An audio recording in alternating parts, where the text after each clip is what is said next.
The purpose of this video is to give you a solid introduction to abdominal CT. After watching this two-part video, you should be ready to start looking at CT scans of the abdomen and pelvis.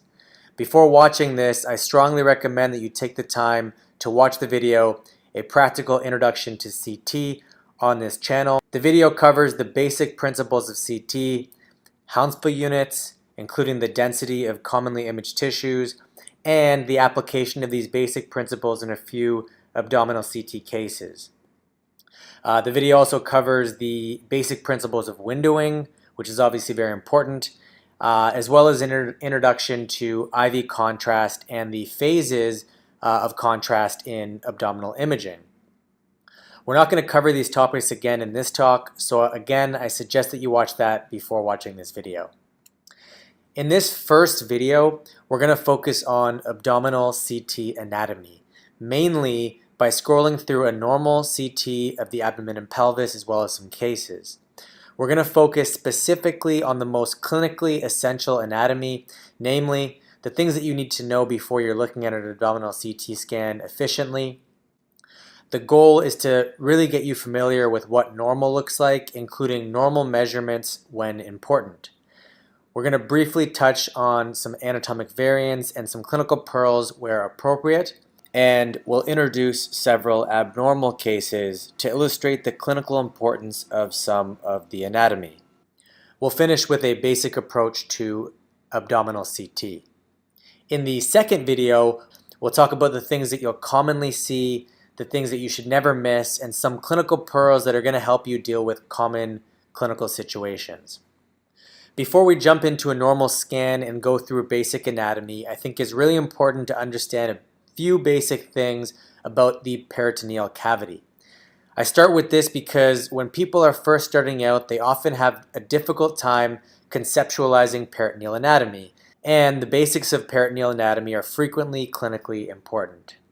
So I do think it's a good place to start before jumping into scrolling through a CT. The abdominal cavity can be separated into the peritoneal cavity here in red and the retroperitoneum, or behind the peritoneum, here in blue. Detailed peritoneal anatomy is well beyond the scope of this talk. We could probably spend a few hours talking about peritoneal anatomy, but it is important to understand a few basic things about peritoneal anatomy, so we need to introduce some basic terminology. The peritoneum is a thin membrane or sheet of a single layer of epithelial cells. The peritoneum is a large and complex sheet. Simply put, the peritoneum lines the abdominal cavity and envelops the intraperitoneal or some of the abdominal cavity organs. The peritoneum that is lining the abdominal wall here in red is called the parietal peritoneum, and the part that envelops the organs is called the visceral peritoneum here in blue. These names aren't important. What's important to know is that all of this peritoneum is one continuous sheet. So the parietal peritoneum and the visceral peritoneum is one continuous sheet, and this creates a number of complex folds. What is important to know is that the space between the peritoneum that lines the abdominal wall and the peritoneum that lines the organs is called the peritoneal cavity. When you hear people saying that there is free intraperitoneal fluid or free intraperitoneal gas, they're talking about gas and fluid in this peritoneal cavity. Not extraperitoneal like the retroperitoneum here, but in the peritoneal cavity itself. As I mentioned, the peritoneum has a bunch of complex folds, which includes a bunch of named peritoneal ligaments. Peritoneal ligaments are nothing more than a double layer of peritoneum that supports a structure within the peritoneal cavity. The words omentum and mesentery that you've probably heard before are nothing more than specially named peritoneal ligaments, or double layers of peritoneum. When you hear the word omentum, it's just referring to peritoneal ligaments, aka a double layer of peritoneum that extends from the stomach to another structure. Mesentery is a peritoneal ligament, or a double layer of peritoneum, that connects an organ to the retroperitoneum or posterior abdominal wall.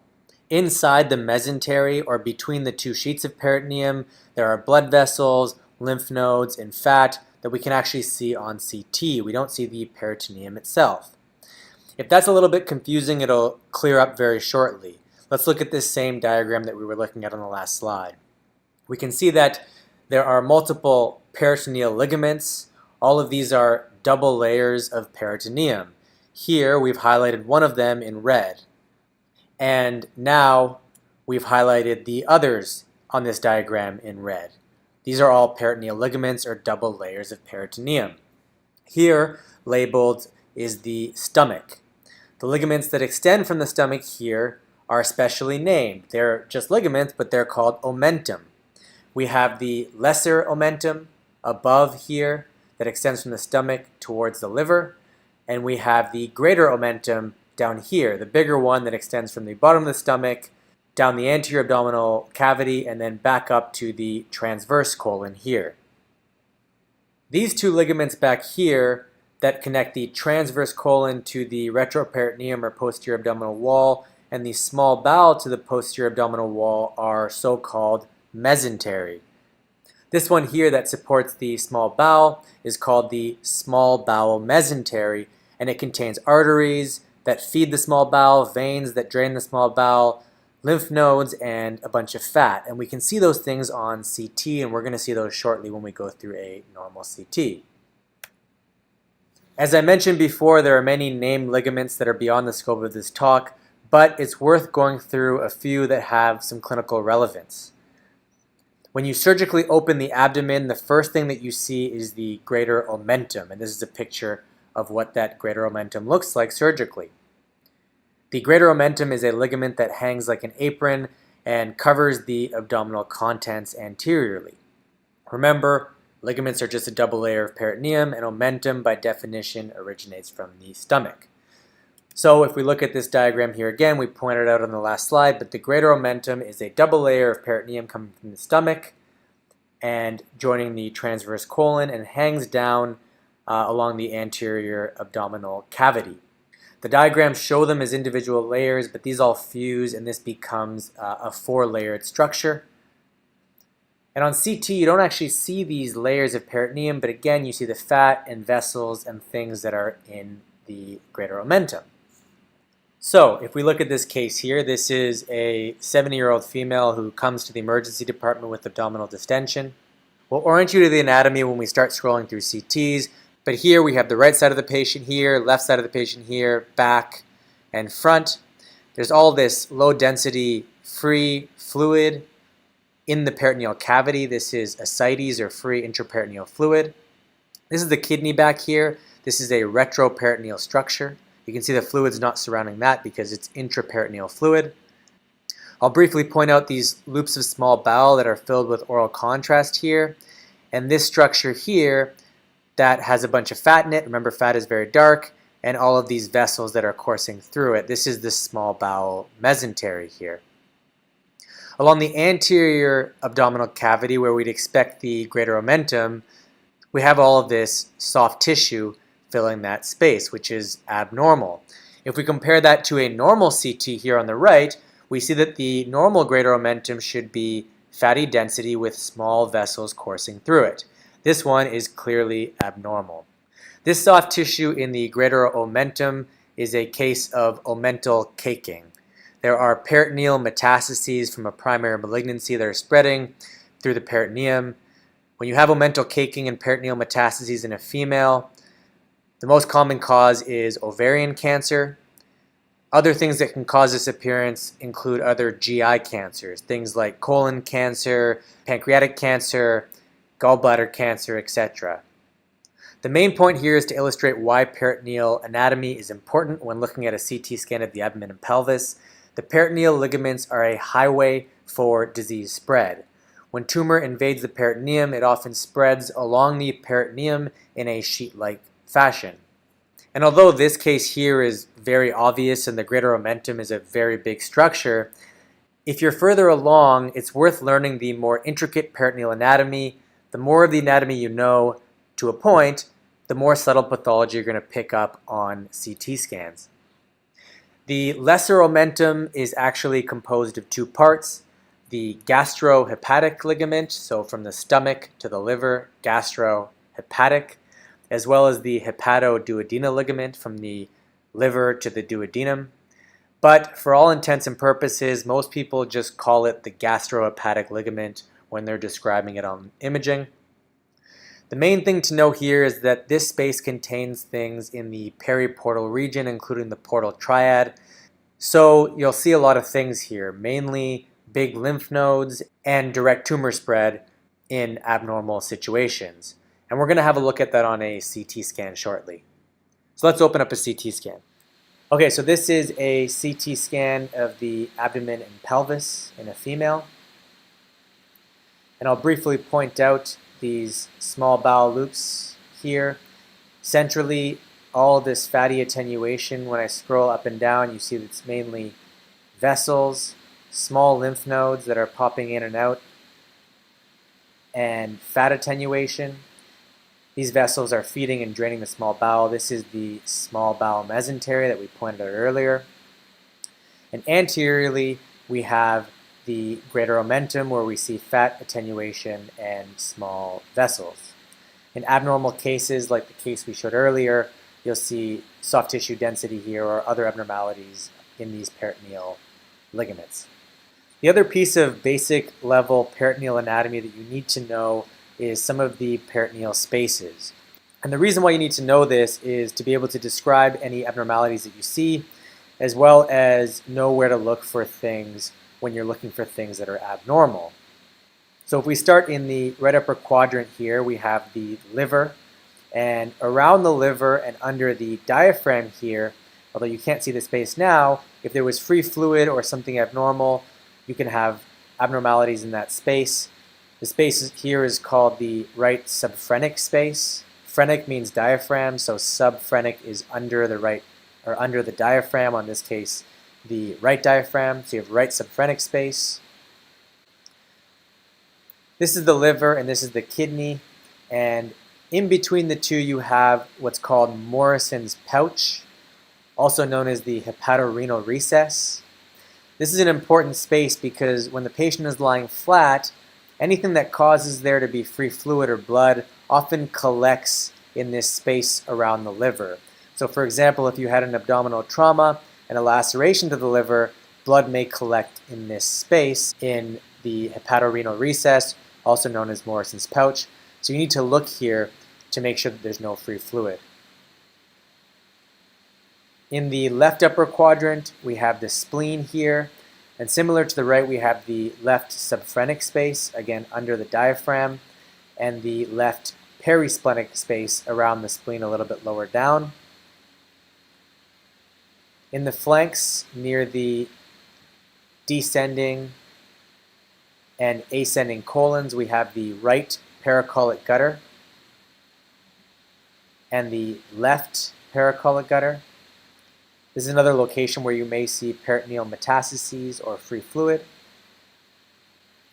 And then if we get down to the pelvis, very briefly, we have the bladder here anteriorly. We have the rectum here posteriorly. This is the vagina. And if I scroll up here, we have the uterus here. The spaces in the pelvis are important because these are gravity-dependent spaces. And if you're looking for free fluid, this is a place that you're going to see it often early on or when you have small volumes of free fluid. So oftentimes you'll see free fluid here in the recto-uterine space or pouch of Douglas. This is where small amounts of free fluid are often seen in females. If you're trying to remember what to call this space, is it uterorectal or rectouteral or rectouterine? It's always posterior to anterior in the pelvis here. So it's rectouterine space or pouch of Douglas here. And then anterior to the uterus and behind the bladder, you have this space here, which is called the uterovesical space. Again, posterior to anterior. It's another space where you can get free fluid or peritoneal metastases as well. Jumping over to a male pelvis here, we have the rectum here. We have the bladder anteriorly here. So the most dependent space here is called the rectovesical space. Oftentimes when we're describing free fluid here, we just say free fluid in the pelvis. Here we have the paired seminal vesicles and the prostate inferiorly here, but we'll talk about the organ anatomy in a bit. Okay, now that we've talked a bit about the peritoneum, it's time to talk a little bit about the retroperitoneum. In the center of the retroperitoneum here we have the kidneys, and the kidneys sit in this space here in orange called the perirenal space. The perirenal space is an ice cream cone shaped space that's bound by the perirenal fascia. Okay, in the perirenal fascia, there's the anterior perirenal fascia and posterior perirenal fascia. The perirenal fascia is just dense connective tissue that surrounds the perirenal space. The anterior leaf is also known as Geroda's fascia, and the posterior leaf is also known as Zuckerkandl's fascia. I should mention that the anterior and posterior fascia are not just one layer, it's multiple layers, and that creates some potential spaces where things can spread, but that's not that important for now. If we look at the perirenal space on a coronal CT here, we have the kidneys and the adrenals up here. So adrenal up here, kidney down here. And you can see this patient has a bunch of fluid outside of the perirenal space, and the fluid happens to nicely outline the maintained perirenal space. And this really illustrates the shape of this perirenal space and the main structures that are within it. And we've highlighted it here for you in red.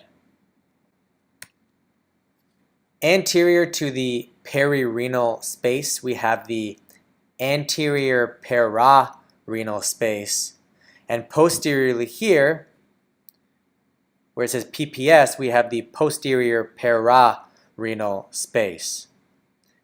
Things that are important to know are the structures in the anterior pararenal space. Again, these are all retroperitoneal structures. We have the pancreas here. We have the ascending and descending colon that are also retroperitoneal structures sitting in the anterior pararenal space.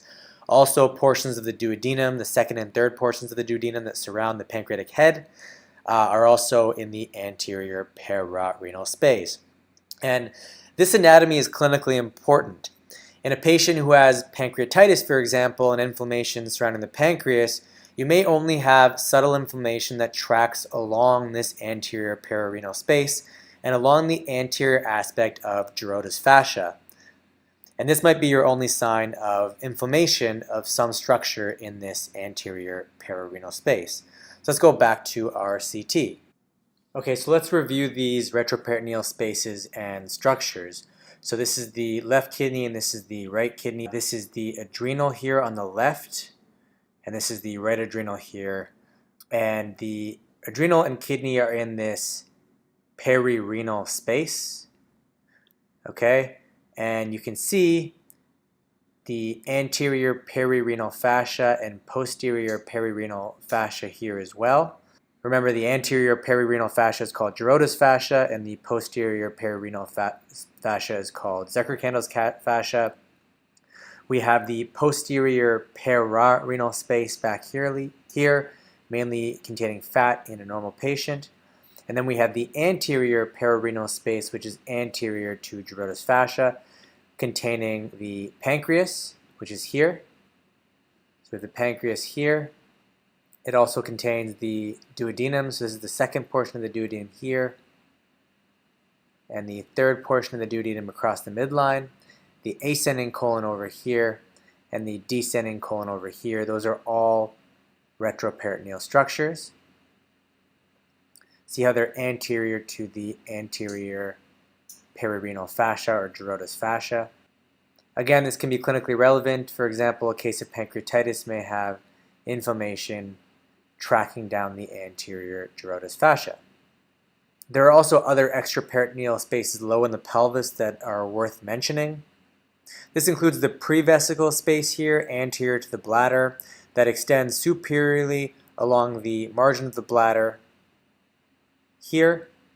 The portion of the prevesical space that is behind the pubic symphysis here is called the space of Retzius. These are all extraperitoneal spaces. We also have the perivesical spaces here around the bladder or beside the bladder. Posteriorly, another named space that's extraperitoneal is the presacral or retrorectal space here. The reason why this anatomy is important, there are many clinical reasons. One clinical example, we've put up a picture over here.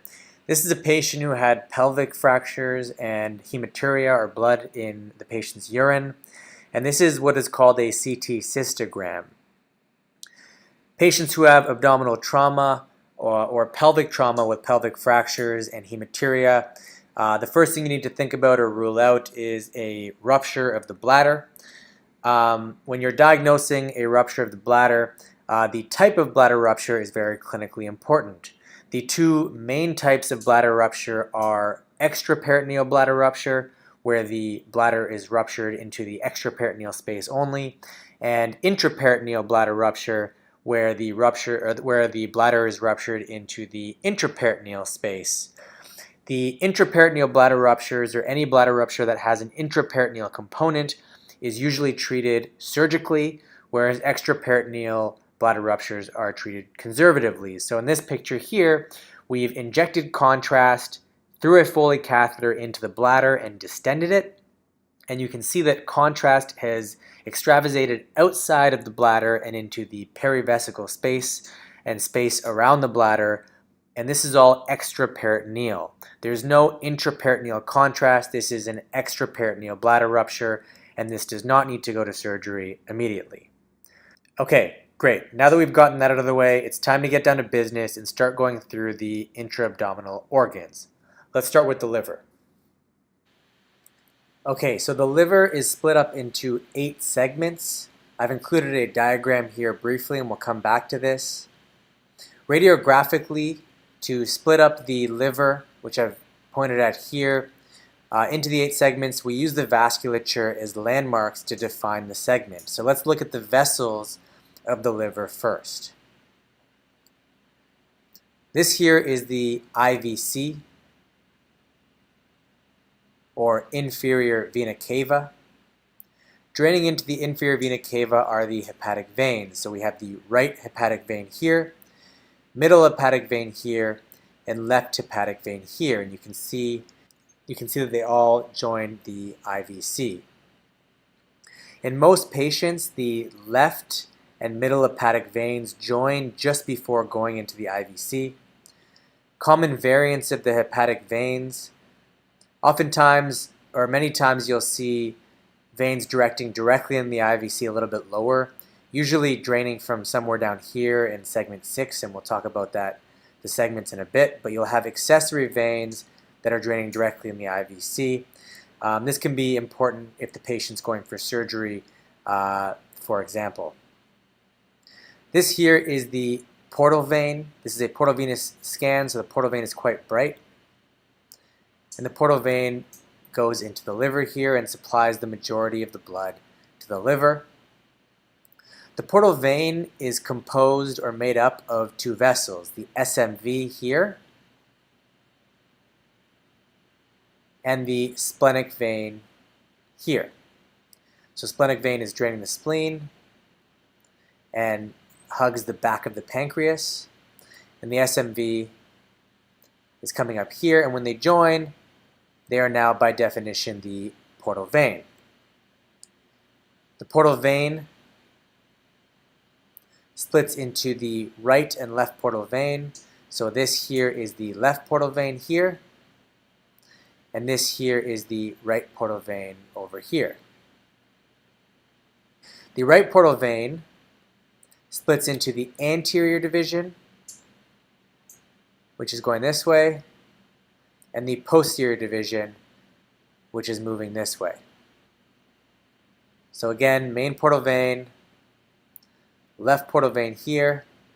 If I scroll down, we have our right portal vein that goes into the anterior division here, and the posterior division here. Common variants include a trifurcation where the right anterior, right posterior, and left all come to the same point, or the right posterior vein coming off early or coming off first. That's also known as the Z-type configuration of the portal vein. If you're starting off and this is early on, don't worry, just remember this is the portal vein and it splits into right and left. So back to the segmental anatomy, the hepatic veins that we've now defined, right, middle, and left, split the liver into 4 slices. So 1, 2, 3, 4, split by the right, middle, and left hepatic veins. And you can also see this in the diagram. The portal vein, where the left portal vein is and where the right portal vein is, splits the liver in half. Superior to the portal vein is up here, and the inferior half that's inferior to the portal vein. So if we split the liver into 4 pieces based on the hepatic veins, and then into 2 halves, the superior and inferior half based on the portal vein, we have a total of 8 segments. They're numbered as follows, and you can follow along in the diagram that's on the screen. So first of all, we have segment 1 that is called the caudate lobe that I've outlined here. We have segment 2 that sits to the left of the left hepatic vein and superior to the left portal vein. So this is all segment 2 up here. Inferior to the left portal vein, but left of the left hepatic vein here, we have the segment 3. We have segment 4 that sits between the left and middle hepatic vein here. So segment 4A is above the portal vein, and segment 4B is below the portal vein. Below the portal vein and here is segment 5. That is between the middle and right hepatic vein, but way down here under the portal vein is segment 5. Segment 6 is posteriorly here.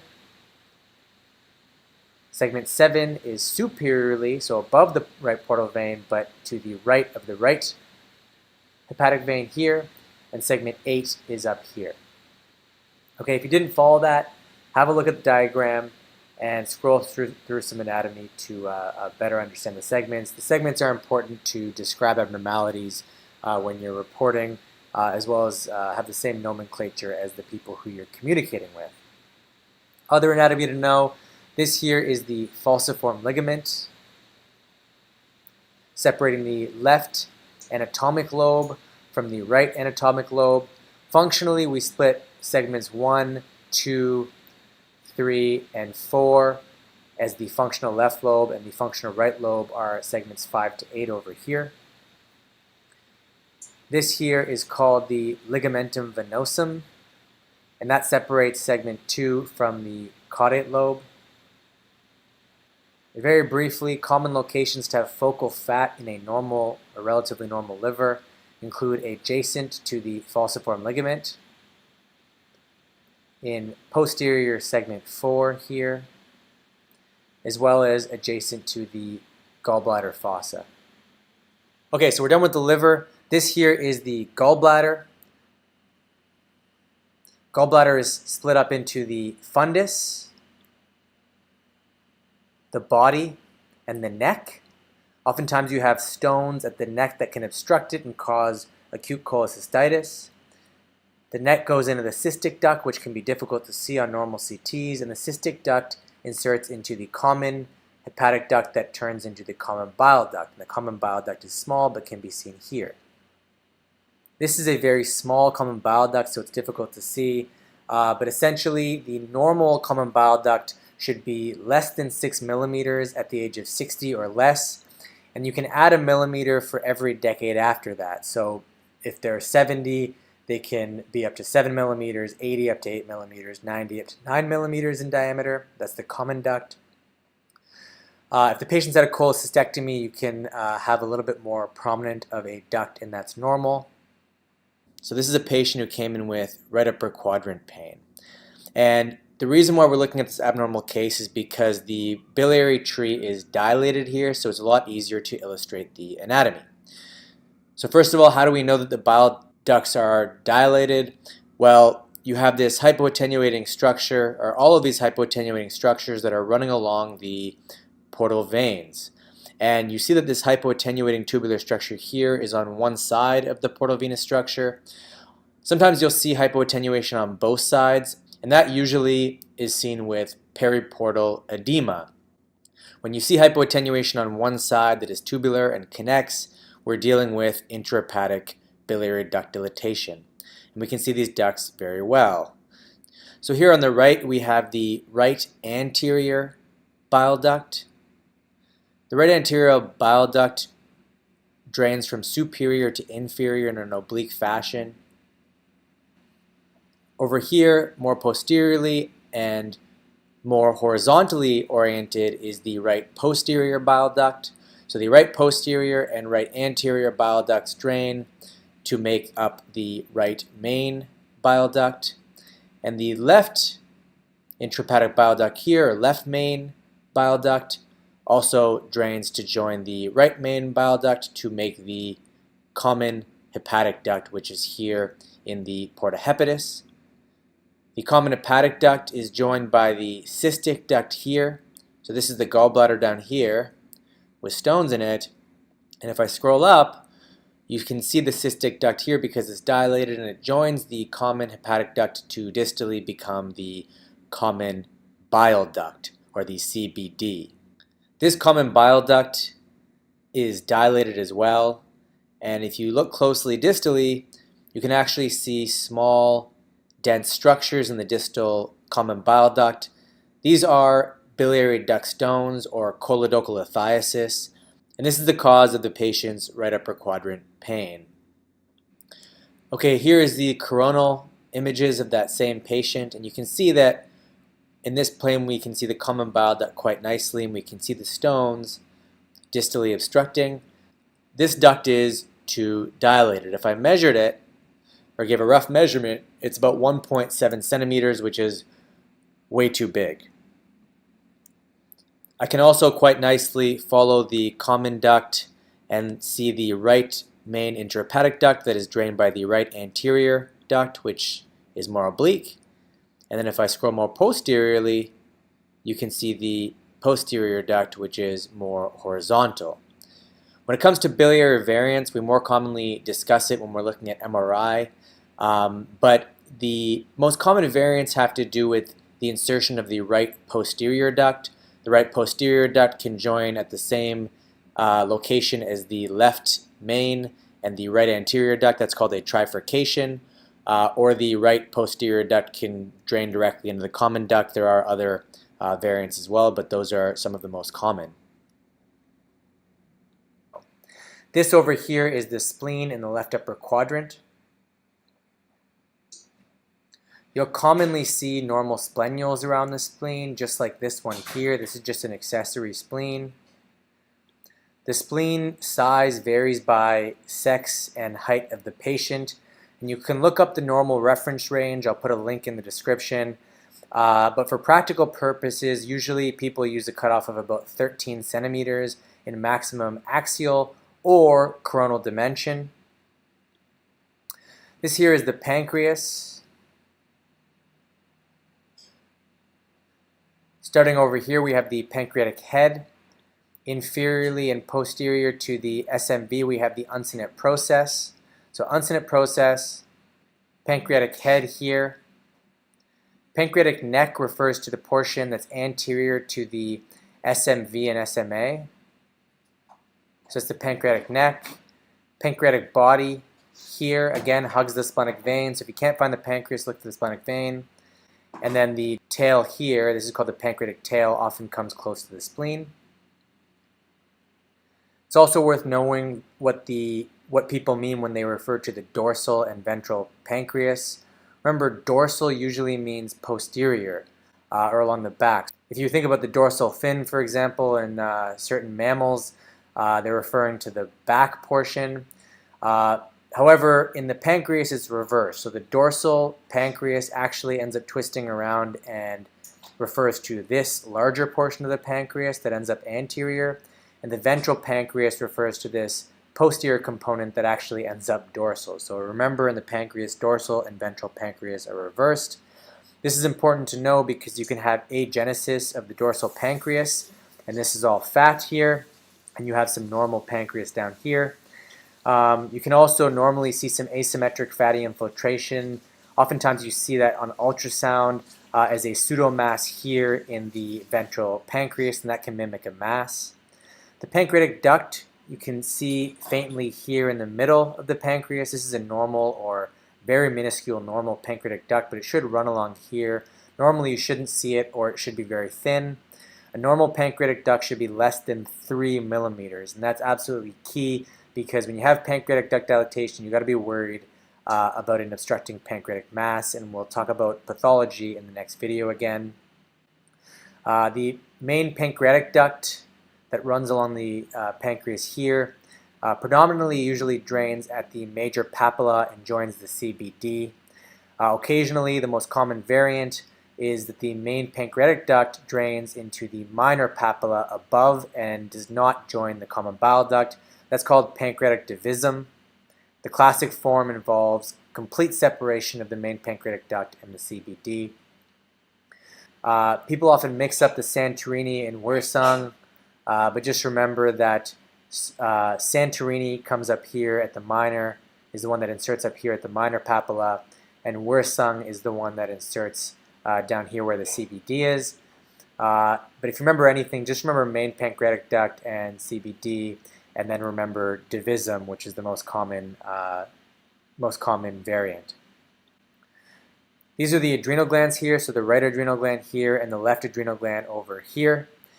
I won't talk about these much, but essentially they're adrenal glands, so they're above the renal or above the kidney. They're adrenal glands. They should generally be less than 1 centimeter in thickness, and they should have concave margins. So see how these margins are concave? There's no convexities. If you see convexities or anything that's thicker than 1 centimeter, that's abnormal. Essentially, most commonly, you're looking for nodules here. Okay, let's look at the kidneys now. So this is the right kidney and the left kidney on these coronal images. And when it comes to renal anatomy, there are a few things you need to know. So the kidney itself can be separated into the cortex, which is more peripherally, the medulla, which are more relatively hypoattenuating here,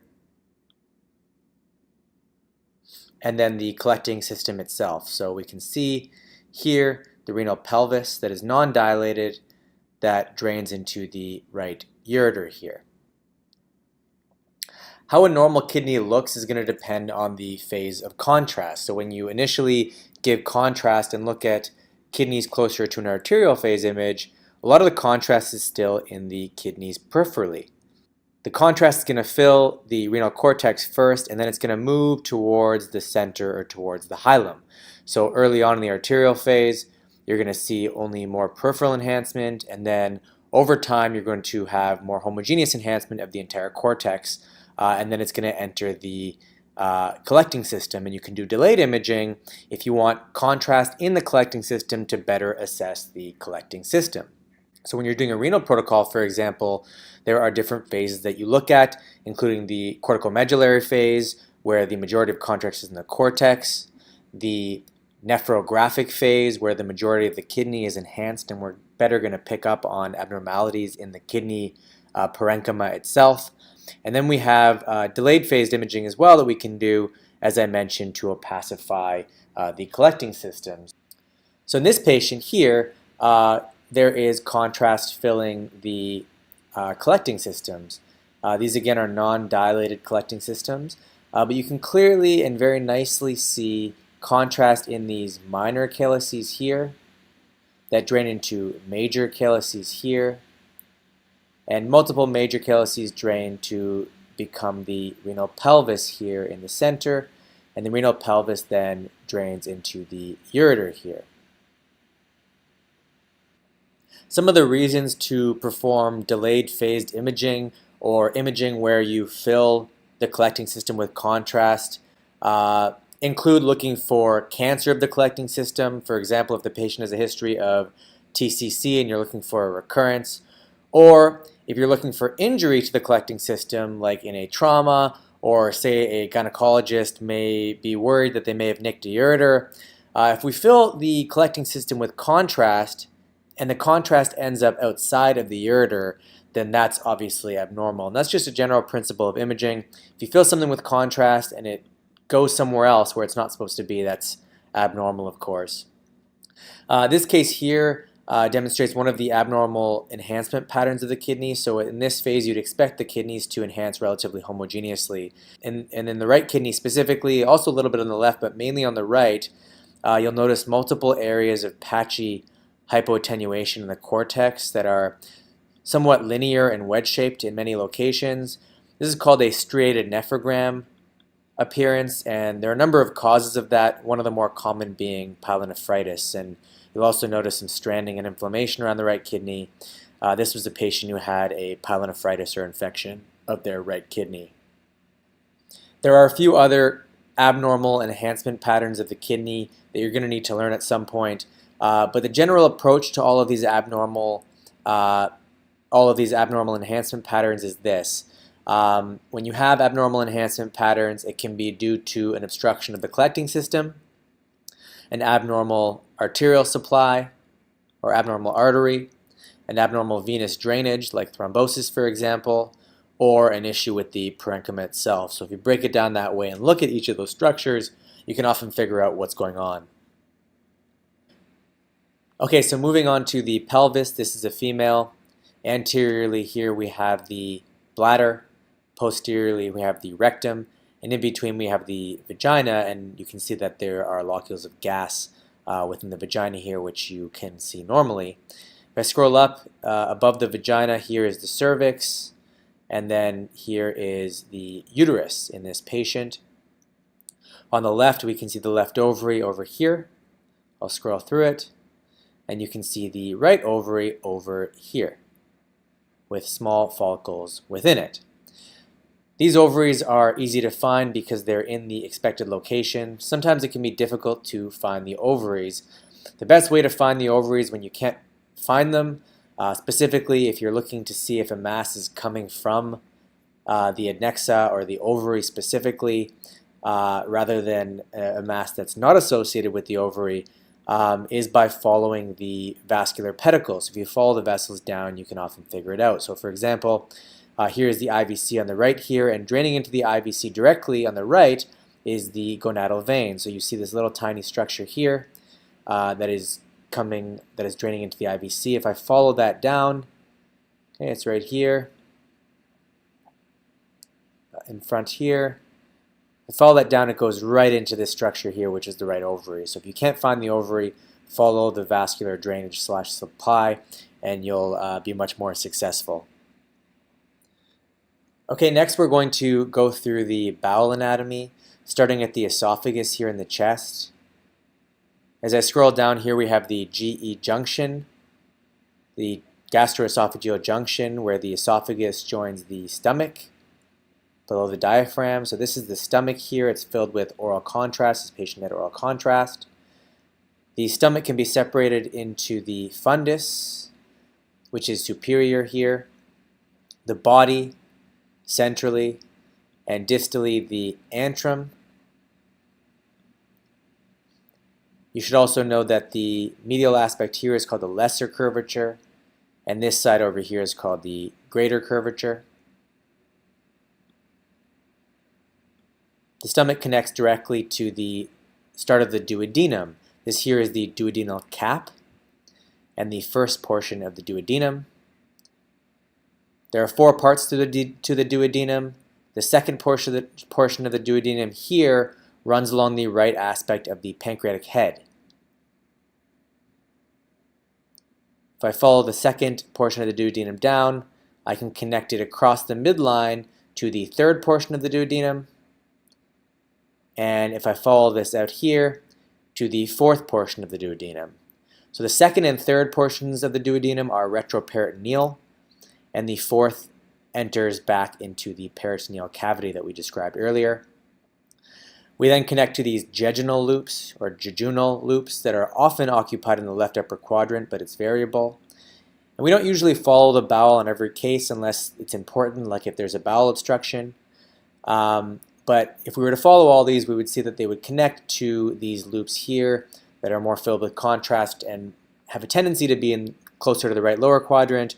And these are ileal loops or ilial loops. And the ilial loops, if we continue to follow them, so this is one of the more distal ilial loops. If I follow it inferiorly here, we'll eventually come to the terminal ileum here and then drain into the cecum, which is part of the colon or large bowel. The point where the terminal ileum drains into the cecum is called the ileocecal valve. You can often identify the ileocecal valve by the small amount of fat attenuation in it, and I'm pointing that out here. But you can also know its location by following the bowel itself. If I scroll inferiorly here, we have the cecal pole or the cecal base. And we also, in this patient, can see the appendix quite nicely here. And if we follow that up, you can see that it's blind ending. It disappears and doesn't lead to anything, aka it's blind ending, and it is the appendix. We'll talk about how to find the appendix every single time, when it's present at least, in a bit. But let's follow the colon first. So the cecum joins to become the ascending colon here. Notice the appearance difference of the large and small bowel owing to the haustra or saculations. The ascending colon comes up here to near the liver, and this is called the hepatic flexure. It then comes across the midline as the transverse colon here, to the left upper quadrant near the spleen as the splenic flexure, the descending colon here, a retroperitoneal structure, just like the ascending colon was, the sigmoid colon here, which can be very redundant and long, following it down here to the rectum, and the rectum, if I scroll down here, at this angle becomes the anus, and this is the anal canal here. Now that we've gone through the basic bowel anatomy, let's talk about how we find the appendix. So when people are first learning how to find the appendix, they're often taught that you should find the terminal ileum or terminal ileum, and then scroll down a little bit and you'll find the appendix, and that happens to work here. The way that I like to put it is you should find the terminal ileum and the IC valve specifically, and then scroll more proximally in the cecum. And that could be either upwards or downwards. It depends on the orientation of the cecum, as that's variable. And this patient happens to be more inferior. The other thing that is very important to know is that when you see the terminal ileum, it's not only more proximal in the cecum, but also it always arises from the same aspect or same side as the terminal ileum.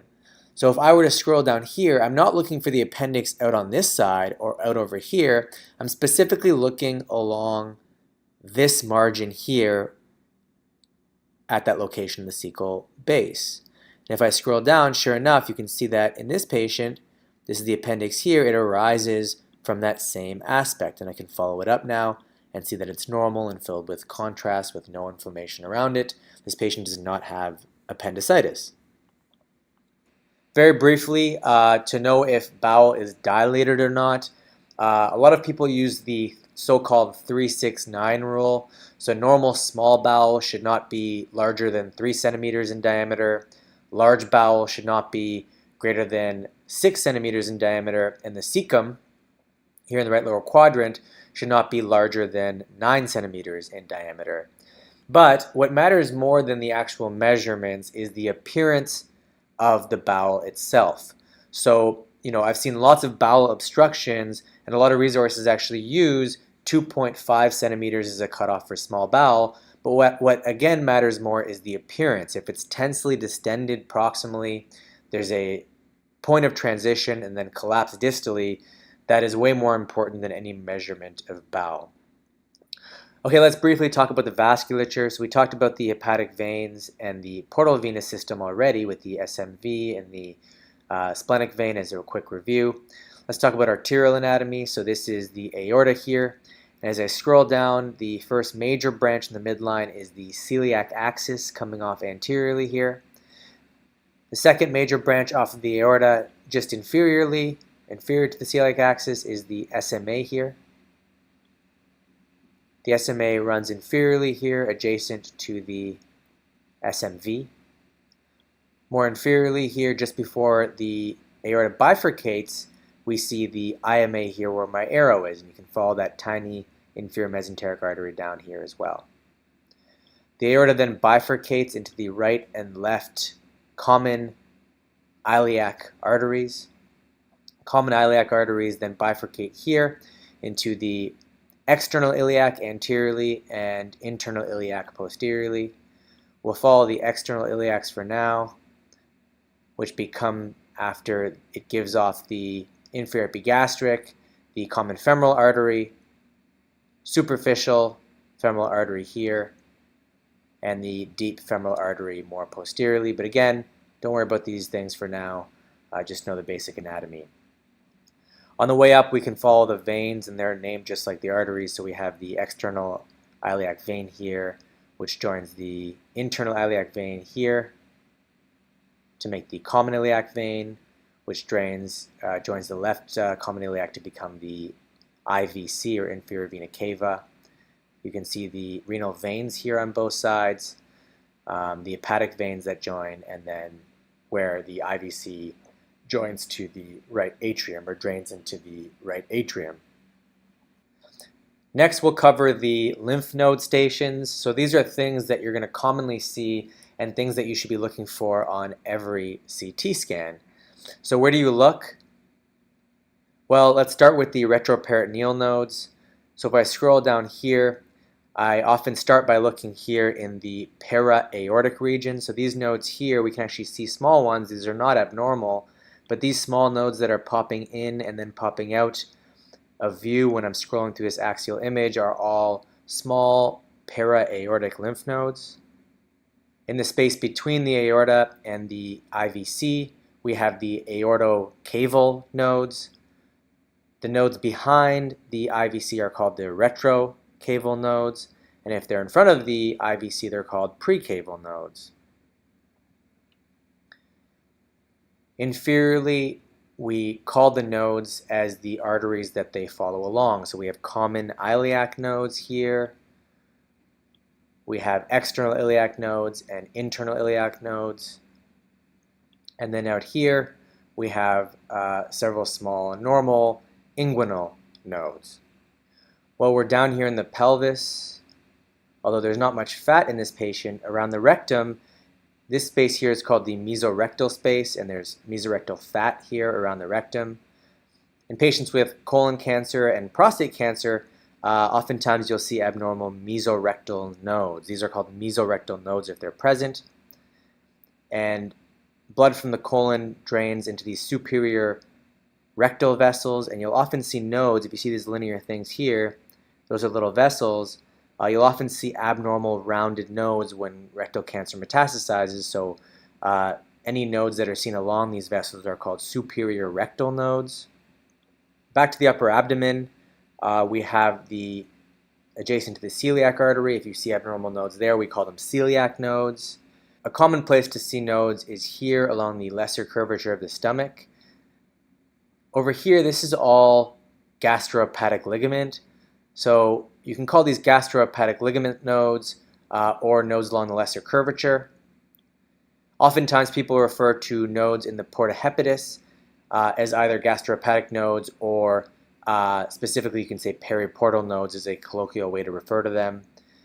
The node between the portal vein and the IVC here is a so-called portocaval node, but again it's all in the gastrohepatic ligament, so you could just refer to it as that. Another nodal station is the mesenteric node, so you can see several normal mesenteric nodes here in the small bowel mesentery. Again, notice that the vessels are tubular and you can always connect them to something, whereas these small normal nodes pop in and out of sight when you're scrolling through them. If they were large or had an abnormal appearance, that would be abnormal, and we would draw attention to them. These are all normal lymph nodes. How can you tell if a lymph node is abnormal? Well, we generally measure lymph nodes in the abdomen and pelvis in short axis, which means the shorter dimensions. So for example, for this tiny node here, we wouldn't measure it from this side to this side, we would measure it from posterior to anterior, and this is a few millimeters. It's a normal lymph node. If we thought the lymph node was abnormal and measured it, you have to remember that size is not everything. There are different size cutoffs for various stationed lymph nodes, but in general, if you remember, around 1 centimeter is a cutoff, you'll probably be pretty safe. But again, size is just one part of the picture. Things like rounded lymph nodes, heterogeneous or cystic change, those things can strongly suggest that the lymph nodes are abnormal, even if they're much smaller than a centimeter. And the clinical context is also very important as well. If the patient, again, has a rectal cancer, for example, and has a 7 millimeter rounded node along the superior rectal chain, that is very suspicious for being involved with cancer. Okay, so let's go through our approach on this patient who comes into the emergency department with right lower quadrant pain. The first thing that I do when I look through a scan is just take a general overview of what's going on. So I'm scrolling down and looking for any fat stranding or anything that's abnormal. And it's important to do this because not only do you want to know kind of what you're getting yourself into, but you also want to have a general overview of what's going on with this patient, first of all. And second of all, if you see something that's absolutely emergent, you want to look at it more closely and call the referring clinician. The other thing is that when you're so focused on looking at very small areas of the scan, and you look at the liver and the spleen and the kidneys, etc., you really get tunnel vision at looking at those specific organs, and you miss the big picture and often can miss findings even when you're so zoned in. So I always start with a scroll down and a scroll up looking for obvious abnormalities. In this case, we obviously see that there's inflammatory stranding in the right lower quadrant.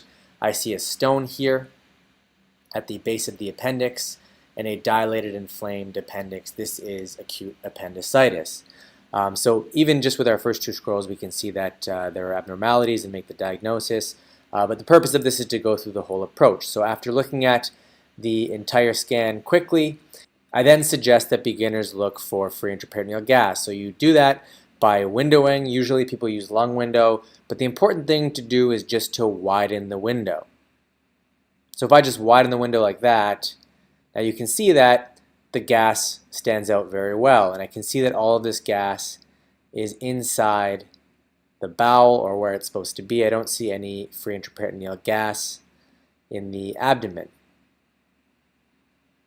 I then look for free intraperitoneal fluid or ascites, and as I'm scrolling through, there's special attention to areas like the hepatorenal fossa or Morrison's pouch, the perihepatic spaces, and mainly you're most commonly going to see a little bit in the pelvis. So here there is just a trace amount of free fluid here in the pelvis. That's intraperitoneal. So there's a little bit of free fluid in this patient. I then go through and assess each organ. So I start by looking at the liver for any focal lesions. Don't see anything. Gallbladder. Look for any intrahepatic or extrahepatic biliary duct dilatation, and we showed you a case earlier of that. This is a normal common duct. Since I'm already here, I look at the pancreas, starting from the uncinate process in head to the neck to the body, all the way to the tail. The duct is not dilated. Then look at the spleen here, the adrenals bilaterally, left adrenal here, right adrenal here, kidneys, looking for hydronephrosis, focal lesions, other abnormalities. Then follow the ureters down on both sides. You don't have to follow them in every patient if they don't have hydronephrosis, but I generally look in the general region and follow them down to the bladder. Now that I'm here in the bladder, or in the pelvis, I look at the pelvic organs, so the bladder, seminal vesicles, prostate here, and the rectum. And then I take a second more close look at the peritoneum. So I look at the rectovesical space here, And then as I scroll up, I'm looking at I usually start with the left paracolic gutter and follow it all the way up and look at the left upper quadrant in this region. I'm also looking in the greater omentum for any abnormal soft tissue nodularity as I scroll down. And then back up the right paracolic gutter and looking specifically at Morrison's pouch and subphrenic space here. And the reason you do this is not only to see little bits of fluid, but you can see metastases in patients who have cancer. I then look at the bowel, and so when I'm looking at the bowel, I start at the esophagus here, look at the stomach itself briefly, and just follow it down to the duodenum, first, second, third, across the midline, and fourth portion of the duodenum here. Unless it's a case that requires following the bowel, like a bowel obstruction, for example, if the bowel is normal caliber, I generally then look at the small bowel in sweeps, so I split it up into halves. So I look at this half of all the bowel first, and then on the scroll up, look at this half of the small bowel there. At the same time, when I look at the small bowel, I treat the mesentery as its own organ and as an organ as part of the small bowel. So I look at the small bowel mesentery here and here on the second run. So I do 2 runs of the small bowel mesentery looking for nodes and other abnormalities. And then I follow the colon. So you always want to run the colon, and I start from the anus to the rectum to the sigmoid here to the descending colon to the splenic flexure and transverse colon, hepatic flexure, and I'm following it backwards down the ascending colon all the way to the cecal base here. Once I've got to the cecal base, I look at the terminal ileum, which is here. And you can see that there's some thickening of the terminal ileum, likely reactive to this patient's appendicitis. And then in every patient, even if they don't have right lower quadrant pain, you want to look for the appendix. Even in patients who you're not worried about appendicitis, you'll often pick up abnormalities of the appendix, such as mucoceles, a term used to refer to a mucus-filled appendix. And the cause of that can be neoplastic or cancer. And again, we talked about how to find the appendix. In this patient, it's very clear that there is an appendicolith, or a calcified stone here at the base of the appendix, obstructing the lumen, causing a dilated, inflamed appendix with a lot of inflammation around it. This is acute appendicitis.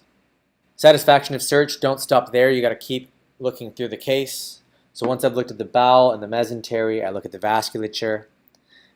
So there are 3 sets of vasculature to look at. So the arteries first. I generally follow the aorta down and looking at the major branches, so just the celiac axis. The SMA I follow down so you don't miss an SMA thrombosis. Then I follow the aorta to its branches, including the external iliac arteries briefly. And on the way back up, I'm looking at the veins. So specifically, you're going to pick up things like DVTs or clots in these veins, and I follow the veins back up to the IVC briefly and quickly follow the IVC back up to the heart. I then look at the hepatic vasculature, so look at the hepatic veins very briefly, and then every time you want to look at the portovenous system. Lastly, I look at the bones and soft tissues. So the soft tissues, I do runs of the soft tissues, looking at the musculature and subcutaneous tissues and abdominal wall, and then look at the bones. So we showed you that earlier with anatomy, but again, bone window, and then looking at an axial first, the pelvic bones, the femurs, the spine, and then the lower ribs. And then I look at the lungs here on lung window and the heart on soft tissue window. Then I look at my reformat, specifically looking at the sagittal images, which we have up here in bone window, with focus on the spine, but looking at all the bones. And also the coronal images, specifically to look at things that are often missed on axial images. So I look at the kidneys on every single patient on the coronal images, and the pancreas on every single patient in the coronal images. So here is the pancreas here, pancreatic head, neck, body, and tail. And then I quickly scroll through the rest of it, looking for any obvious abnormalities, usually with special attention on the mesentery. You can see how nicely you can see the small bowel mesentery here. Okay, so that's it for this particular talk, looking at mainly anatomy and what normal should look like, as well as a detailed approach to the abdomen and pelvic CT. In the future videos, we're going to look at abnormal cases and specifically talk about things that you should never miss on an abdominal pelvic CT when you're looking at each of the organs. So things like pancreatic cancer and how to make sure you never miss a pancreatic cancer, or when you see liver hypodensities, how you know that they're benign or if they're worrisome, or what you need to do when you see various things in each of the organs. And this will likely take place over a few videos in the future, so please stay tuned. Thanks.